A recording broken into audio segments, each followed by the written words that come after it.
Hello students, welcome to my channel. In this session, we will discuss a previous CAT question, a question on compound interest. Here comes the question. Gopal borrows rupees X from Ankit at 8% annual interest, X rupees at 8% annual interest, and then he adds Y of his own money and lends X plus Y to Ishan at 10% interest. At the end of the year, after returning Ankit's dues, the net interest retained by Gopal is same as that accrued to Ankit. We'll come back to that.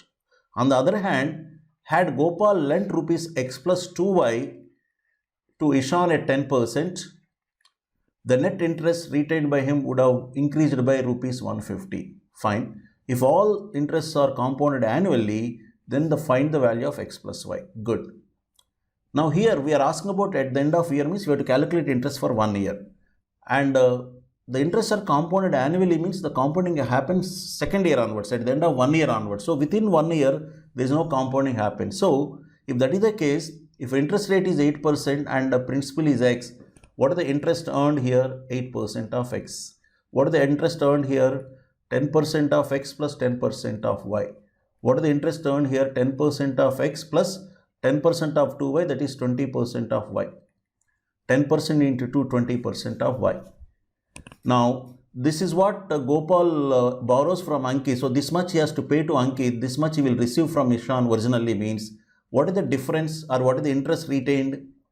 The interest retained is, if you look at here, 10% of X minus 8% of X, 2% of X plus 10% of Y. The second interest minus this 10% of X plus 10% of Y minus 8% means 10 minus 8, 2% of X plus 10% of Y. This is what is retained, but that is equal to the net interest retained by Gopal is same as that accrued to Ankit. How much is the interest that is accrued to Ankit, or how much interest Gopal is paying to Ankit? We discussed 8%. So this retained amount, retained interest equals to the interest accrued to Ankit means 8% of X. If I simplify, you can see here X comes this side, 6% of X equals to 10% of Y, or we can say X by Y equals to 10 by 6 or 5 by 3, or X is to Y equals to 5 is to 3. We'll come back to that. Now, question says, had Gopal lent X plus 2Y to Ishan at 10%, the net interest returned by him would have increased by 150. See, instead of this, had he done this, what is the extra money he is lending here? The extra money he is lending here is, see, X, here X plus Y, here X plus 2Y means whatever is the extra retention happens on account of the extra Y that is investing here. So, this extra 150 rupees is on account of, this is X plus Y, this is X plus 2Y, that additional Y that he has brought in. So, that means this 150 rupees is nothing but the 10% on that Y, I can say. 10% of Y is 150 means Y equals to 1500. Once Y equals to 1500, we said X is to Y is 5 is to 3. X is to Y is 5 is to 3. But if Y is 1500, you can see 3 parts is 1500. 1 part is 500. So 5 parts will be 2500.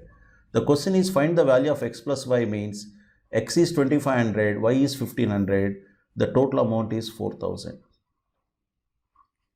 Right? So the key is here how we arrive at this 1500, because the amount retained would have increased by 150. So why there will be an increase in the amount? Because there is an increase in the investment. What is the increase in the investment? X plus Y, X plus 2Y, extra investment is Y. That is on account of that you have 150 rupees extra. You don't have to actually find out the interest here, find out this, what is the retention money, what extra retention, all that is waste of time, right? Anyhow, our answer is 4000. Thank you.